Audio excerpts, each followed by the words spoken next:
Thank you for joining us for the program Hot Topics in Labor and Employment in the Age of COVID-19.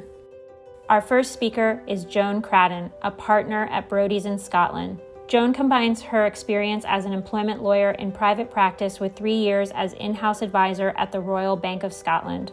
She is commercial in her approach and brings invaluable insight from the client's perspective, which she has used to hallmark the practice of the team. She is an experienced litigator and has specialist expertise in TUPE, international and European employment law, discrimination, contracts, policy drafting, and industrial relations. Our next speaker is John Husband, a partner at Holland and Hart in Denver, Colorado. John counsels Fortune 500 companies and small businesses alike on matters including wrongful discharge, equal opportunity, trade secrets and covenants not to compete, wage and hour, privacy, disability, occupational safety, affirmative action, and collective action strikes, unions, and collective bargaining. He has tried cases in 20 states and has been lead counsel in over 300 adversarial proceedings, trials, major arbitrations, or administrative actions that have been tried to conclusion. Our next speaker is Cecilia Kindgren-Bengtsson, a partner at Lindahl in Sweden. Cecilia is head of the employment group and a member of the commercial dispute resolution group. She has particular experience of employment law, including business secrets and health and safety in the workplace, as well as commercial dispute resolution through litigation and arbitration. Our next speaker is Dave McKechnie, co-chair of the Employment and Labor Relations team at McMillan in Toronto. Dave practices in all areas of labor and employment law at both the provincial and federal level. He advises and represents employers with respect to employee hiring and dismissal, wrongful dismissal claims, disability management and benefit issues, workplace accommodation, harassment, employment standards, and a variety of other issues. Dave also has experience in relation to employee and retiree benefits class action claims. Our next speaker is Soo-ja Schijf, a partner at Kennedy van der Laan in the Netherlands. Soo-ja has ample experience in assisting and advising international companies in a wide range of employment and employee participation cases with regard to Dutch and cross-border issues. This includes restructuring, collective redundancies, outsourcing, the consequences of transfer of undertaking, and negotiations with work councils and trade unions. Our next speaker is Kelly Thomson, a partner at RPC in London. Kelly is an experienced employment lawyer who works with clients on complex international and national employment matters, with particular focus on outsourcing, restructuring, and the people aspects of organizational change. She is regularly called on by organizations grappling with their inclusion and diversity strategies and has real depth of knowledge on gender equality.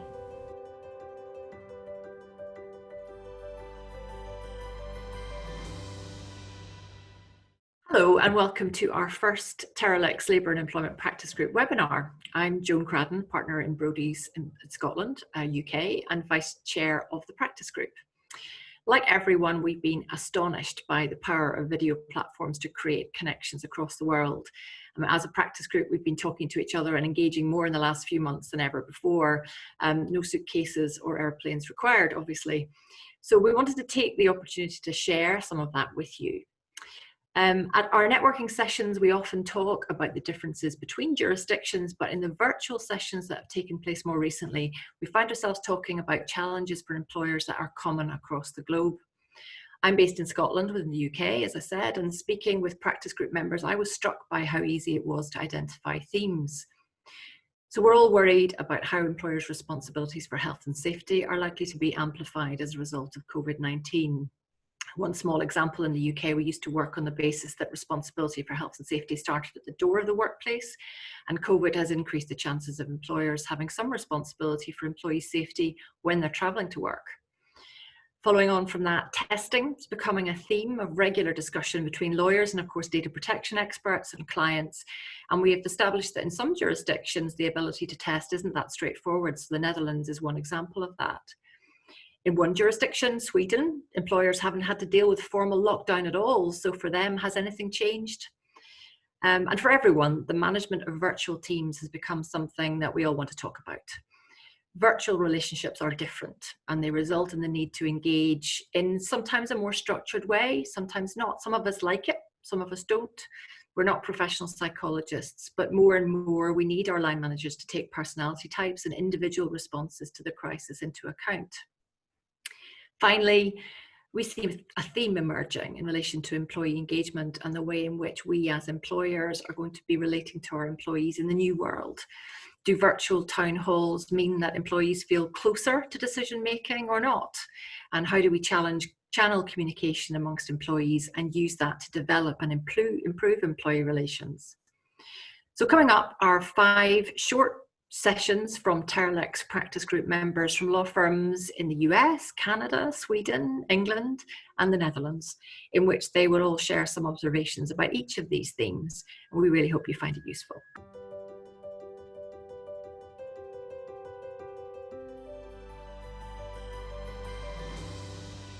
This is John Husband. I'm with Holland and Hart. I'm here in Denver, Colorado, on our beautiful spring day in the Rocky Mountains. I'm in the office today. I came down to the office to do this, and it clearly is a new normal. Almost all of our 1,000 employees are working virtually, and remote work has really taken over here in Colorado and in the United States. And it makes you wonder, as I'm here, about the high cost of real estate and whether that's going to change. And I think it is. Let me share a couple of statistics that will relate to all employees, I think. 56% of the US workforce holds jobs that are compatible with remote work.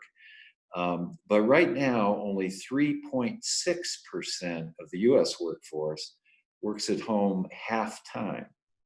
43% of employees who were polled say they would like to work remotely some of the time. And the estimate that we're getting from various analytic companies right now is that 25 to 30% of the workforce, as a result of this pandemic, are probably going to work multiple days from home going forward. So that's going to change a lot of things. One thing it'll change will be recruiting here. More recruiting will be done via Zoom and other online opportunities that exist out there. But not only that, employees are going to demand to work remotely, given the flexibility they have. Again, another study showed that 80% of the people now say they want to work from home some of the time. And an interesting fact, I think, here, at least in the US, is a third of people that were surveyed said they'd be willing to take a pay cut to do that. I think we're going to see a greater comfort now, given what's happened here, people working at home. Before, managers and supervisors were always suspicious of people working at home. They think that their employees are watching TV or walking the dog when they should be working. But now I think that managers and supervisors have had that opportunity to work at home. They can see that people are just as productive, and it's the results that matter, not necessarily the time. And there are definitely really cost savings from working at home, as well as sustainability issues, not fighting the traffic, the congestion, causing the pollution, but also just the frustration of getting there.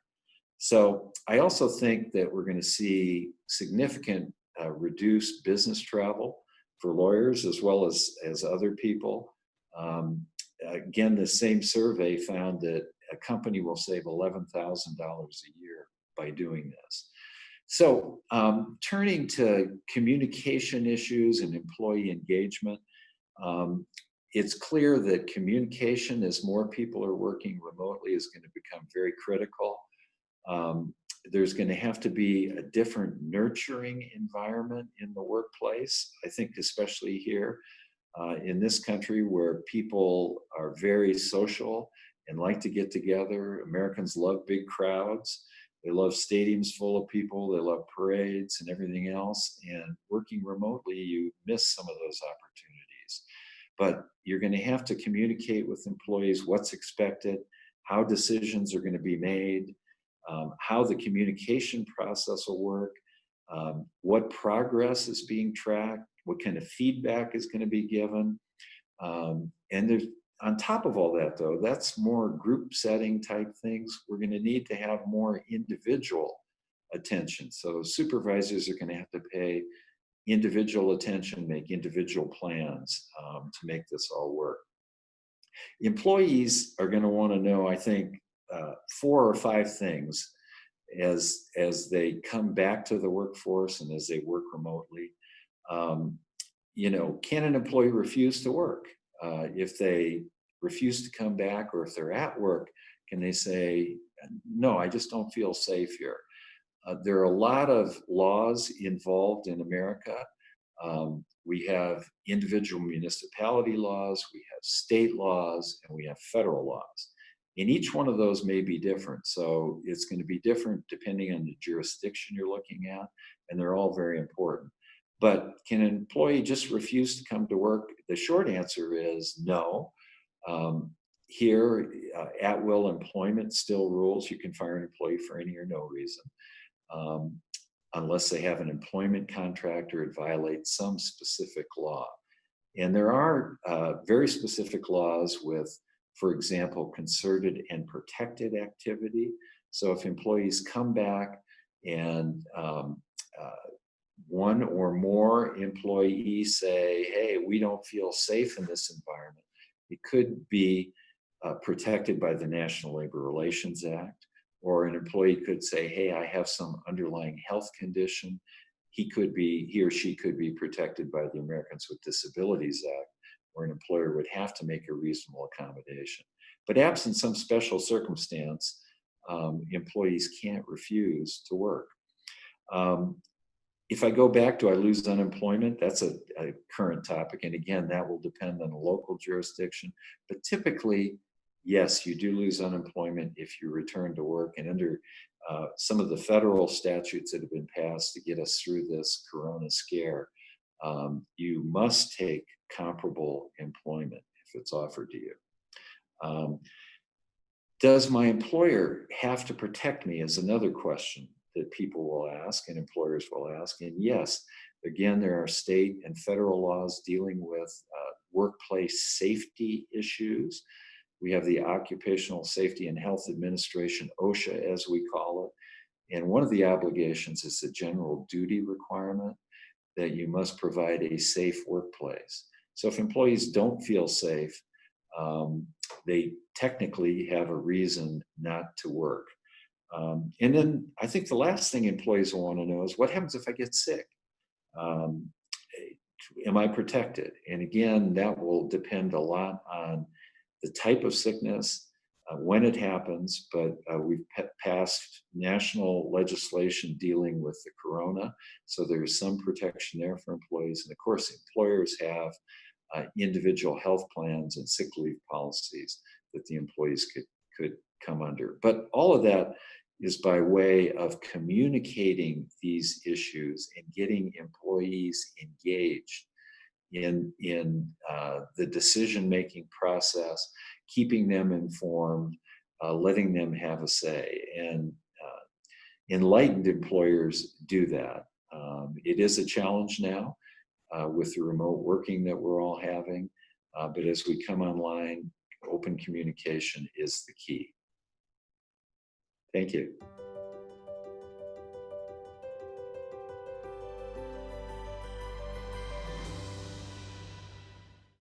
Hi, I'm Cecilia Kindgren-Bengtsson, and I'm with Lindahl in Sweden. And I will talk briefly about the situation for Swedish employers due to the spread of the coronavirus. And compared to many other countries, Sweden has had very few restrictions due to the coronavirus. The Swedish government has not imposed any lockdowns or quarantine restrictions on the Swedish population. However, the government has restricted social events. They may not gather more than 50 people. The government has also issued a temporary ban on visits to retirement homes in Sweden to prevent the spread of the coronavirus among the elderly. The Swedish Health Agency, on the other hand, has given recommendations to private persons. And those recommendations include that people should stay at home as soon as they feel a slight symptom of a cold. They should wash their hands properly and try to distance from other people. They should avoid larger social events and any unnecessary trips. The Public Health Agency has also recommended that businesses take measures to prevent the spread of the virus by, for example, give information to staff, customers, and other visitors. They should also create spaces to avoid overcrowding in their businesses.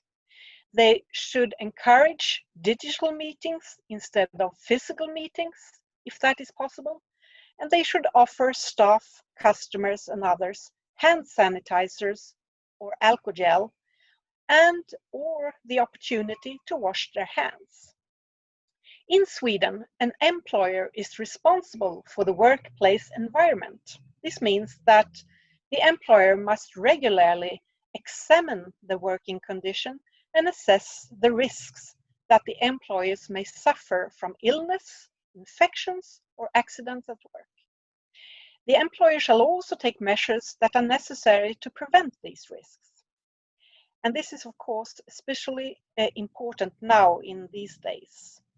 If an employer intentionally or through negligence does not fulfill its responsibilities in relation to the health and safety in the workplace, and this has led to that someone has died, been injured, fallen ill, or been in serious danger, the employer and or a representative of the employer can be prosecuted and convicted for breaches of the Swedish Work Environment Act. This can result in penalties such as fines or possibly imprisonment. Because of the corona pandemic, many employers, especially those in Stockholm, advise their employees to work from home whenever that is possible. In the event that an employee experiences symptoms of a cold, there is also a recommendation that he or she is asked to stay at home until he or she is symptom-free for at least a couple of days.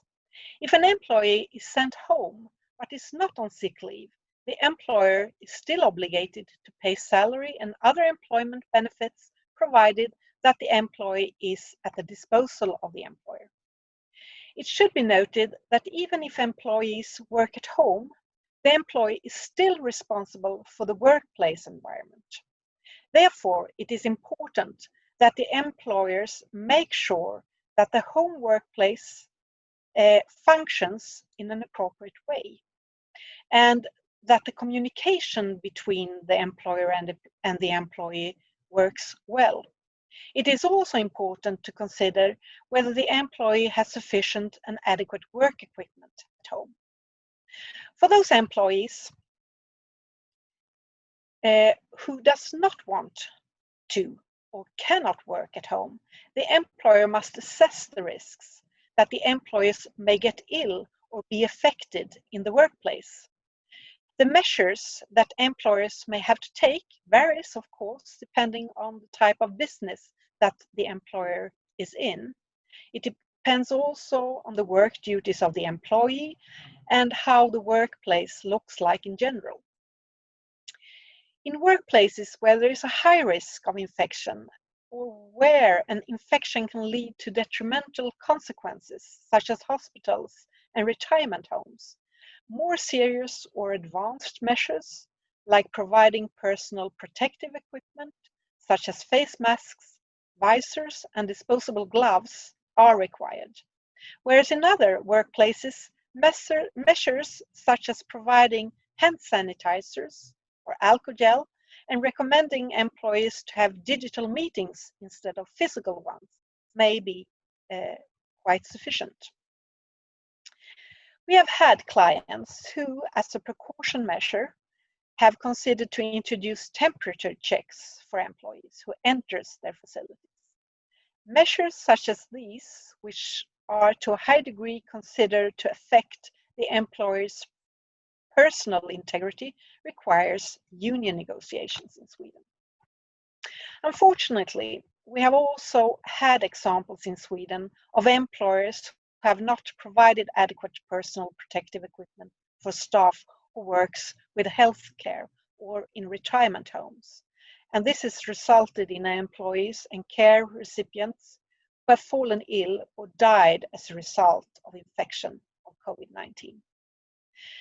There has also been a lot of media coverage regarding a retirement home in Stockholm where the employer and the trade union were not in agreement on whether both visors and face masks were needed for employees who worked close to patients. This has resulted in legal proceedings, but they have, as of yet, not yet been settled. We also predict that there will be several more legal proceedings in the future regarding employers' responsibility for health and safety in the workplace, especially in regard to employers whose employees work within healthcare.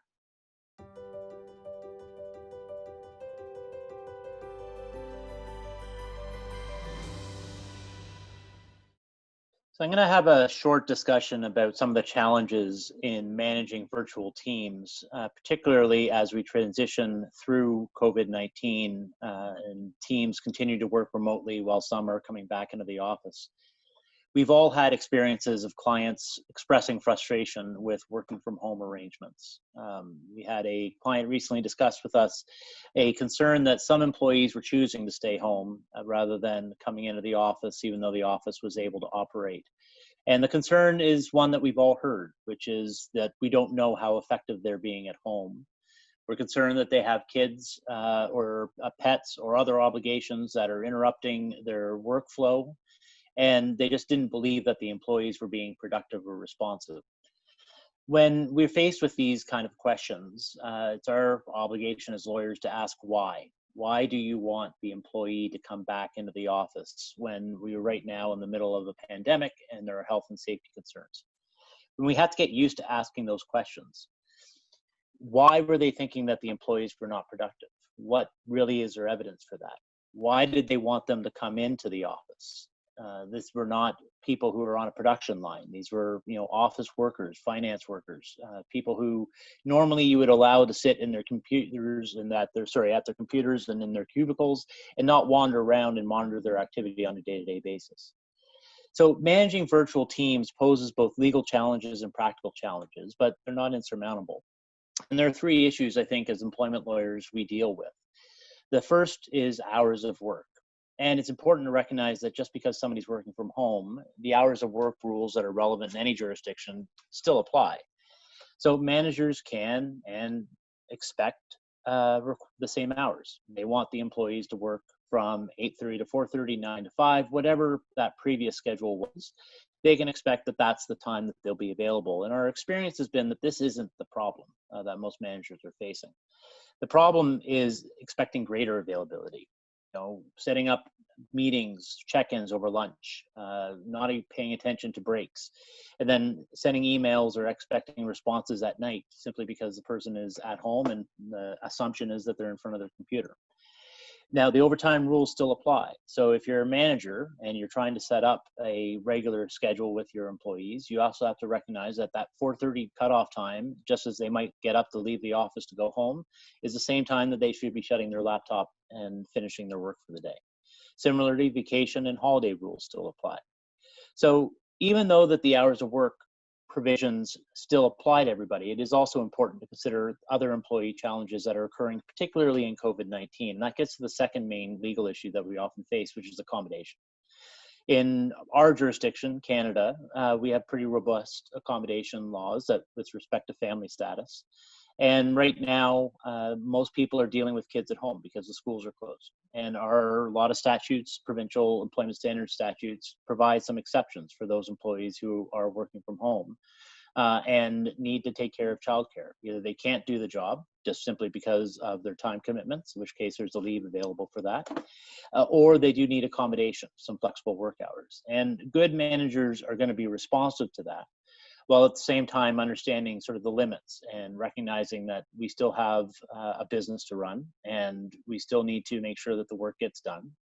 But we do need to preserve some flexibility during this time so that we don't lose employees or we don't lose that productive work. So it's realistic. You need to have a realistic understanding of what that employee schedule looks like. Now, the third and final issue I just want to talk about is managing productivity and privacy. I'm sure most people have seen articles that are coming out about tracking software. So products that are now available in the marketplace specifically to monitor employee productivity while they're working from home. In some respects, this may work. This might be something your organization chooses to do, but depending on the jurisdiction, there are going to be privacy laws that you're going to have to take into account. It might be considered an intrusion into somebody's privacy if you are constantly monitoring keystrokes, if you're constantly looking at when they're logging on, when they're logging off. There are practical ways around this. And I think as lawyers, we want to talk through with our clients, what are the other strategies that they could use through policies, through regular tracking, as opposed to time tracking software that is done surreptitiously or in the back end, but having it tracked just like we as lawyers do through dockets. If you have a project that you're asking an employee to do and you want to figure out, even if it's not billable to some external source, figure out how long they're taking, you have the employee record that time. That is a less invasive measure to measure productivity of employees while they're working from home.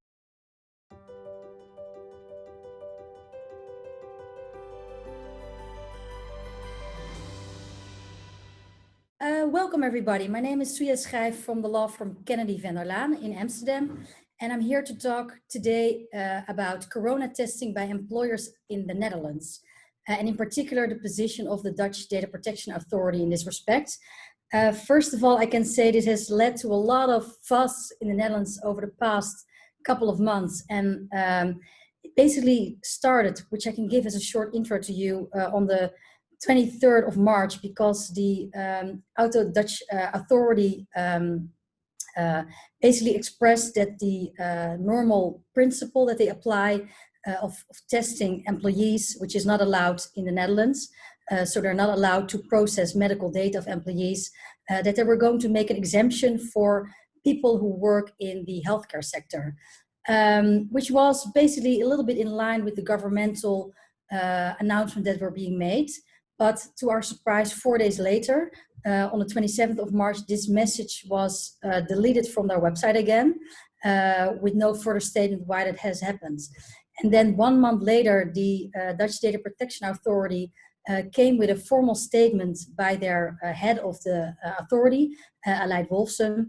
And what he basically said is testing by employers for corona, so temperature testing, is not allowed.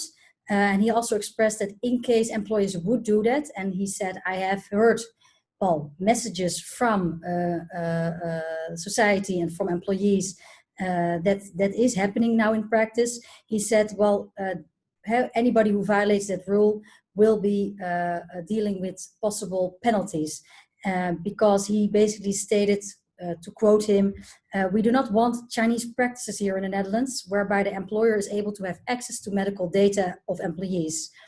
So this gives a little bit of background information. Since that moment, there has been a little bit of a revised view by the Dutch authority, which is interesting, I think. And I will basically now deal with top three questions that have been raised to us by employers. And the first one is, can an employer test his employees on corona?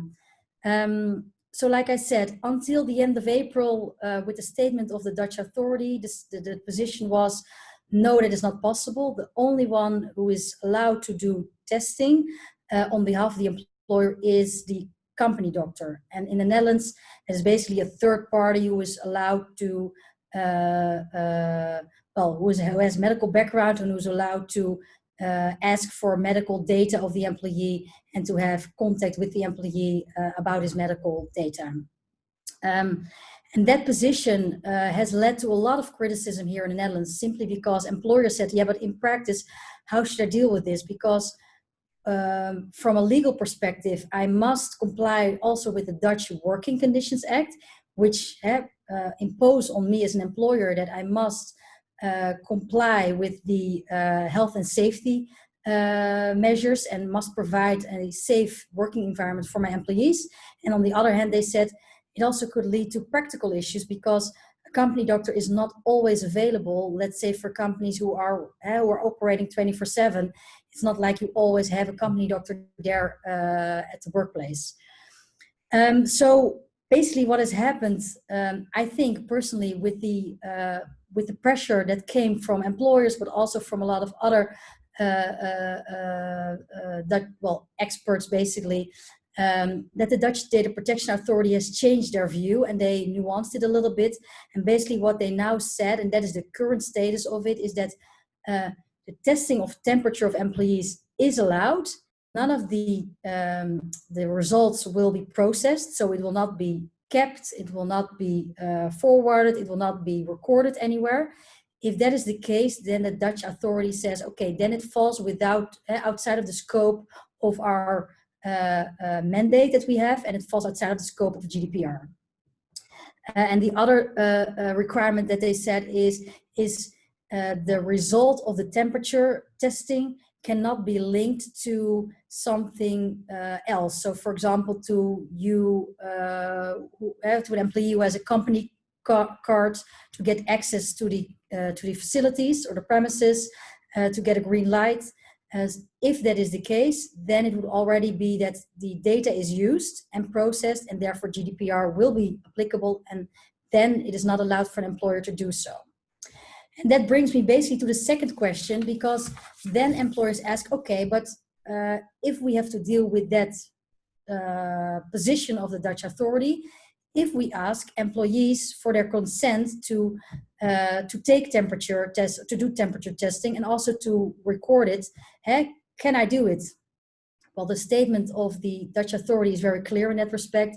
No, that is not allowed, and that's simply because in the relationship employer and employee, that is not seen as an equal relationship, and because of that, even if the employee would give consent, it cannot be considered as a valid consent, basically. So it will not help the employer. And then the final question, the third question, is what is the possible sanction if an employer would not apply or not comply with GDPR? And well, as a lot of you know, GDPR states that if a responsible party violates the principles of GDPR, there could be a penalty of up to 20 million or a maximum of 4% of the global yearly revenue. So that is quite heavy. I think it's good to mention that in the Netherlands, the Dutch Data Protection Authority, they have their own policy rules as well, in which they have included penalties. And for this, what as a penalty would apply as a basic penalty is 725K. And the range could be between 450K and 1 million, depending on the exact circumstances. So the basis is at 725,000 euros, but it could be a little bit less if there are soothing circumstances, or it could be a bit more if there are aggravating circumstances. And I think personally with the statement, the firm statement that has been made so far by the Dutch Data Protection Authority, even though it has now also been a bit more loosened, but still quite a firm statement, that if they detect a non-compliance with the GDPR rules and with the rules that they have set, that they will go for a very high penalty, also to try to prevent other examples who will set a precedent. So basically, these are the top 3 questions that have been asked by employers to us in the Netherlands so far. What I've understand is that in other countries, in particular in European countries, under the same GDPR rules, there have been different positions by the authorities. So I would like to invite the other members of TerraLex also to share the views of their local authorities with us and to have a further debate about this. Thank you very much for your time.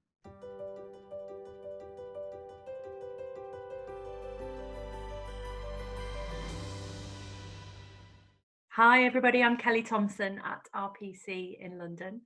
And here in England, we've just moved into our third month of lockdown. And in common with lots of other countries, a key feature of lockdown for us has been a legal requirement for many businesses to completely shut. So that has closed our pubs, our restaurants, and many of our retail stores. Of course, other businesses have been able to stay open, but have perhaps had to quickly recalibrate into home and remote working models on a scale previously unprecedented. So it's changed for everybody. And lockdown for us in England has been implemented by a combination of measures. By some legal regulations that have been issued in response to COVID-19, and also some supporting government guidance.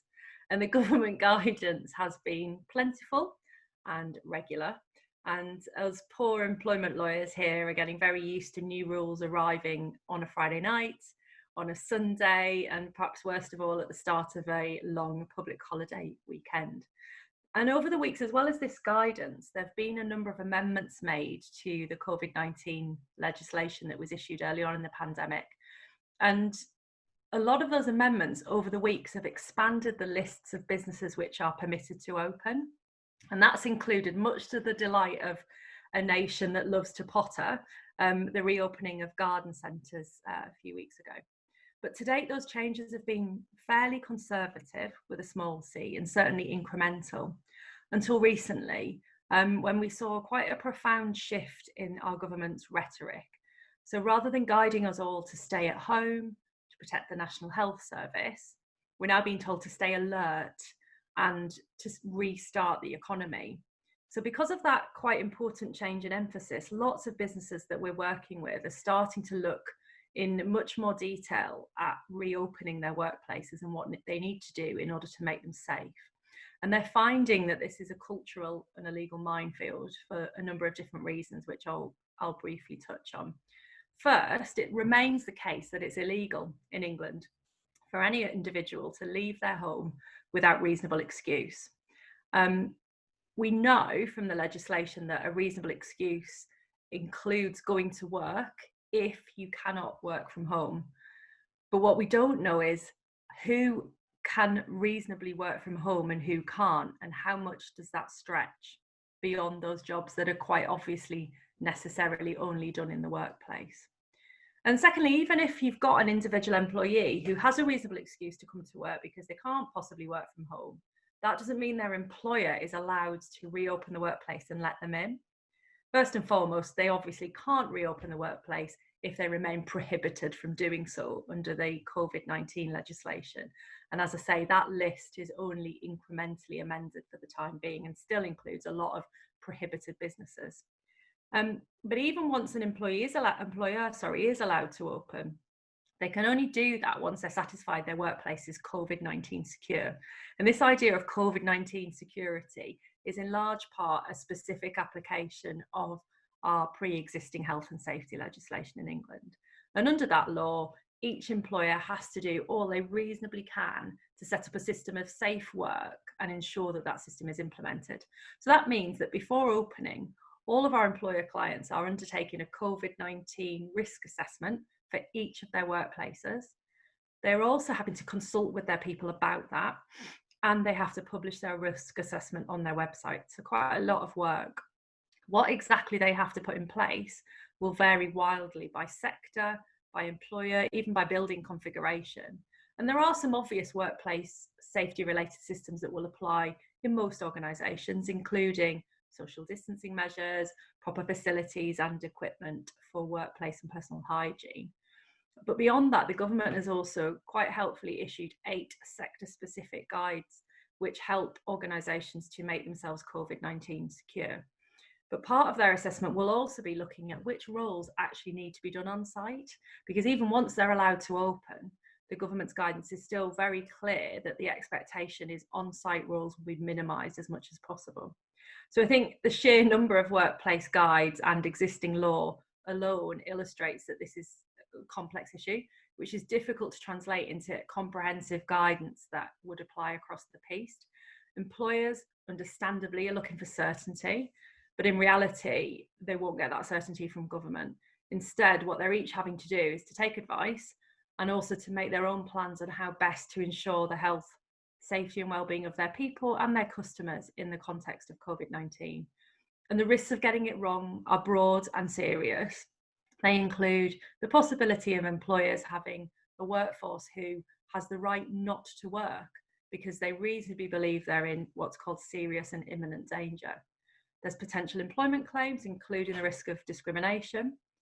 There is the spectre of regulatory enforcement by our health and safety executive, and that can include criminal sanctions against directors in a personal capacity. But of course, all of that legal risk perhaps pales into insignificance when you measure it against the reputational risk of, albeit inadvertently, contributing to the spread of this virus. Thank you.